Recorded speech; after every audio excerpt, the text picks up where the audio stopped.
السلام علیکم ورحمۃ اللہ وبرکاتہ نحمده ونصلی علی رسولہ الکریم فاما بعد فاعوذ باللہ من الشیطان الرجیم بسم اللہ الرحمن الرحیم۔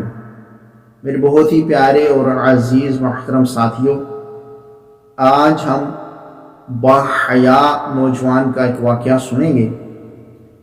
یہ ایک بہت ہی پائے کے ولی، پائے کے بزرگ گزرے ہیں۔ بصرہ میں ایک بزرگ رحمۃ اللہ تعالی علیہ تھے جو مسکی کے نام سے مشہور تھے۔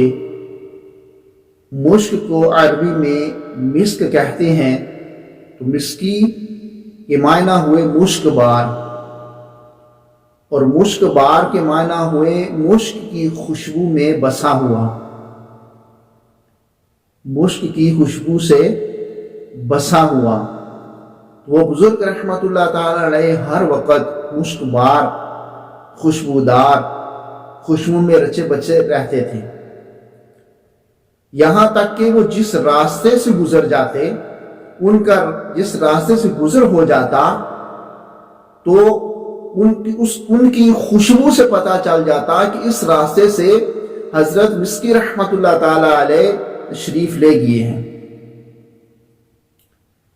تو جب آپ مسجد کے اندر تشریف لے جاتے، مسجد کی حاضری جب آپ دیتے، تو وہاں پر بھی لوگوں کو پتہ چل جاتا خوشبو سے کہ اب حضرت مسکی رحمت اللہ تعالی علیہ مسجد میں تشریف لے آئے۔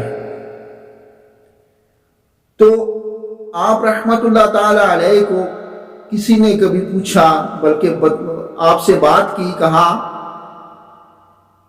کہ آپ رحمت اللہ تعالی علیہ ہر وقت مشک بار رہتے ہیں، خوشبو میں رچے بچے رہتے ہیں، اتنی زیادہ آپ خوشبو استعمال کرتے ہیں، خوشبو خریدنے کے لیے آپ کو بہت زیادہ خرچ کرنا پڑتا ہوگا۔ تو آپ رحمت اللہ تعالی علیہ نے فرمایا کہ نہیں، نہ ہی کبھی میں نے خوشبو استعمال کی ہے، نہ ہی میں نے اپنے جسم پر کبھی خوشبو لگائی ہے، اور نہ ہی کبھی میں نے خریدی ہے۔ تو پھر اس بندے نے کہا کہ آخر پھر وجہ کیا ہے؟ آپ یہ خوشبو بھی استعمال نہیں فرماتے، آپ خوشبو خریدتے بھی نہیں ہیں، تو پھر بھی آپ سے بہت زیادہ خوشبو آتی ہے، آپ جہاں سے گزر جاتے ہیں وہ راستہ معطر ہو جاتے ہیں، آپ جس جگہ پر آتے ہیں پتہ چل جاتا ہے کہ آپ تشریف لے آئے، اس کی وجہ کیا ہے؟ آپ سے اتنی زیادہ خوشبو کیوں آتی ہے؟ آپ رحمت اللہ تعالی علیہ نے فرمایا کہ میرا واقعہ کچھ عجیب و غریب ہے۔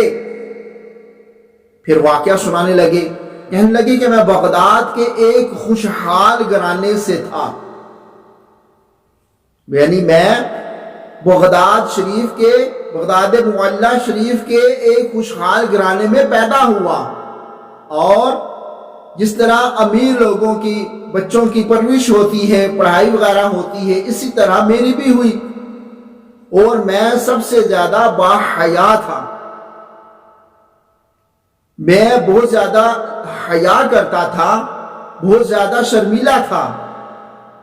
تو آپ رحمت اللہ تعالی علیہ فرماتے ہیں کہ میرے والد محترم نے بازار کے اندر مجھے بٹھا دیا، ایک بازار یعنی ایک کپڑا جو بیچنے والا ہے اسے بازار کہتے ہیں۔ کہتے ہیں کہ بازار کی دکان پر مجھے بٹھا دیا تاکہ میں لوگوں سے مل جل سکوں اور میری حیا کچھ کم ہو، شرم تھوڑی کچھ کم ہو، شرمیلگا پن تھوڑا کچھ کم ہو۔ تو کہتے ہیں کہ میں دکان پر بیٹھا تھا، ایک روز ایک بڑھیا آ جاتی ہے، اچھا کپڑا خریدتی ہے، کپڑا خریدنے کے بعد وہ مجھے اپنے ساتھ لے جاتی ہے، یعنی جو میرا مالک ہے، جو دکان کا مالک تھا، اس سے کہتی ہے کہ یہ جو کپڑا ہے میں ساتھ لے کر جا رہی ہوں، اور آپ کسی کو بھیج دیں میرے ساتھ، تاکہ وہ کپڑا اگر جو ہمیں پسند آئے ہم وہ رکھ لیں، اور باقی پیسے اور کپڑا جو بچا ہوا ہے اور اس کی رقم جو ہم نے رکھا کپڑا ساتھ اس بندے کو بھیج دیں، واپس یعنی دے دیں۔ تو کہتے ہیں کہ مجھے ساتھ بھیج دیا گیا۔ کہتے ہیں کہ میں ایک بہت عالی شان اس بڑھیا کے ساتھ ایک محل میں داخل ہوا، بہت ہی عالی شان محل تھا، اور ایک کمرے کے اندر مجھے جا کر چھوڑ دیا گیا۔ کیا دیکھا کہ بہت ہی اعلیٰ قسم کے قالین ہیں، اور ان قالین کے اوپر زیب تن اچھے کپڑے پہنے ہوئے، اچھا زیور پہنے ہوئے ایک عورت خوبصورت وہاں ہے، موجود ہے۔ جیسے ہی میں وہاں گیا تو اس عورت نے مجھ سے چھیڑخانی شروع کر دی اور اپنے ساتھ بدفعلی کرنے کے لیے مجھے کہا، میرے ساتھ منہ کالا کرنے کے لیے وہ کہنے لگی۔ تو میں نے اسے اللہ کے عذاب سے ڈرایا، اللہ تبارک و تعالی کے عذاب سے جب میں نے اسے ڈرایا تو پھر بھی اس پر کوئی اثر نہ ہوا، کیونکہ اس پر شیطان اس وقت مسلط تھا۔ جس وقت شیطان کوئی گناہ کروانے کے لیے بندے کو آمادہ کرتا ہے نا، تو بندہ اس وقت اس کے اندر سے ایمان ختم ہو جاتا ہے، پھر وہ اسی گناہ کی طرف سوچ رہتی ہے اس وقت اس پر شیطان مسلط تھا اس عورت پر۔ تو کہنے لگا کہ میں وہاں سے بھاگنے کی یا بچنے کی کوئی ترکیبیں کرنے لگا، لیکن مجھے کوئی ترکیب نظر نہ آئی۔ اب میں نے ذہن میں ایک بات آئی، میں نے کہا کہ ٹھیک ہے تیری بات مان لیتا ہوں، لیکن اس سے پہلے مجھے واش روم جانا ہے، اس سے پہلے مجھے سنجا خانے میں جانا ہے۔ کہتے ہیں کہ میں سنجا خانے میں گیا، ساتھ اسے ایک عورت کر دی جس نے ہاتھ میں کپڑا تھا، جس کے ہاتھ میں صابن تھا، جس کے ہاتھ میں پانی تھا، وہ باہر کھڑے ہو گئی۔ میں واش روم میں گیا، سوچنے لگا کیا کروں، کس طرح بھاگوں۔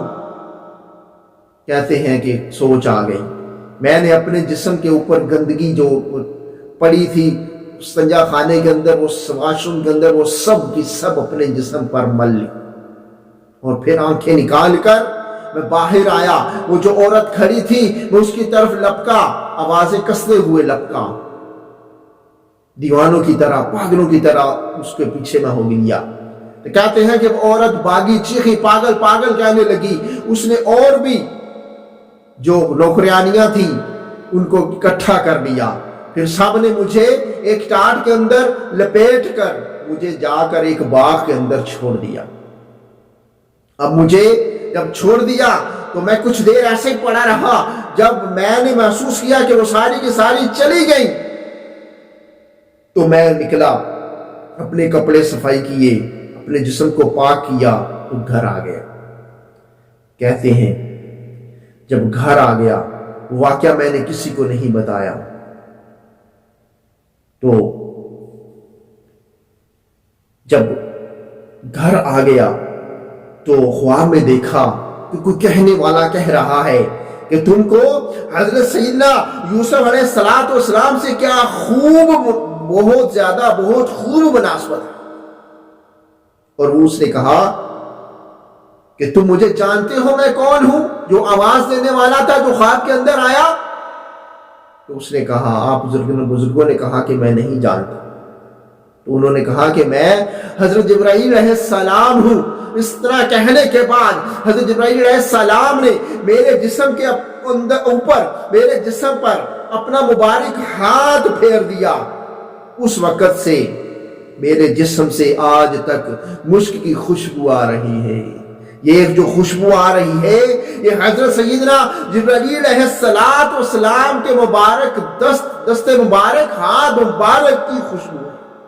کیا بات، کیا شان ہے۔ تو پتہ چلا کہ جو اللہ تبارک و تعالی سے حیا کرے، اللہ تعالیٰ کے خوف سے گناہ کرنے کا موقع ملے، پھر بھی اللہ کے خوف سے گناہ نہ کرے، تو اللہ تبارک و تعالیٰ کیسی فضیلت عطا فرماتا ہے۔ انہوں نے اس گناہ سے بچنے کے لیے، اس عورت کو اس گناہ سے بچانے کے لیے، اپنے آپ کو بچانے کے لیے اپنے جسم کے اوپر جو گندگی لگائی تھی، اس گندگی کا صلہ اللہ تعالیٰ نے یہ دیا، اس گناہ سے بچنے کا صلہ اللہ تعالیٰ نے یہ دیا، جبرائیل علیہ السلام کے ذریعے سے اس کے جسم کو معطر اور خوشبودار کر دیا۔